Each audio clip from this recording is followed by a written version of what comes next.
Comme chaque année, nous devons présenter le plan d'organisation des secours donc, à la population et aux institutions. Présenter également, c'était l'objet pour nous, de présenter le service de gestion de prévention des risques que dirige M. Freddy Minacci.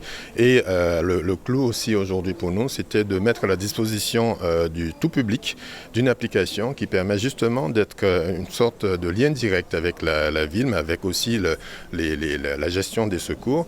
Et donc aujourd'hui, avec M. Karel Taher de la société Web Expansion Agency, eh bien, nous avons mis en commun un certain nombre de potentiels puisqu'il nous a permis de coucher sur une application la volonté que nous avions de permettre à la population de pouvoir justement interagir parce qu'on sait que le premier acteur de la sécurité, c'est d'abord nous-mêmes. Alors c'est une application qui fonctionne assez simplement, il suffit de la télécharger. Une fois qu'on s'inscrit, elle vous donne en fait toutes les informations sur les risques autour de vous. Et l'idée, c'est qu'elle puisse en fait vous sensibiliser sur la culture du risque, vous apporter des informations sur l'actualité du risque dans votre ville. Et aujourd'hui, la ville, en tout cas pilote, c'est celle de Pointe-à-Pitre. Et enfin, s'il y a une alerte, le maire peut déclencher une alerte pour informer la population, par exemple d'une montée des eaux ou bien d'un incendie ou autre chose, ou relayer des informations aussi des communiqués de la préfecture. C'est-à-dire que tout simplement avertir la population déjà qu'il y a un risque, informer plutôt la population et la population peut nous avertir aussi qu'il y a telle chose, tel risque quelque part si on n'a pas vu, on n'est pas au courant. Par exemple un éboulement, un arbre qui est penché, qui est tombé, des choses comme ça.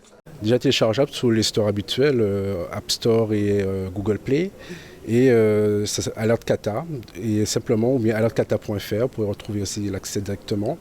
Et vous pouvez l'installer sur votre téléphone, créer votre compte, autoriser aussi bien sûr l'application à récupérer votre donnée GPS, à activer la caméra et à recevoir des notifications, parce que sinon ça risque de bloquer au niveau du fonctionnement de l'application. Aujourd'hui, je pense qu'il est important que chaque individu ait conscience du fait qu'ils peuvent être acteurs eux-mêmes de ces secours. Et donc, en agissant directement avec cette application, ça leur permettra aussi de répondre à des problématiques telles le lieu, telles les circonstances éventuellement. Et donc, ça permet aussi de répondre de façon appropriée à cette urgence. Donc, voilà ce que nous avons souhaité faire aujourd'hui en présentant ce plan d'organisation des secours.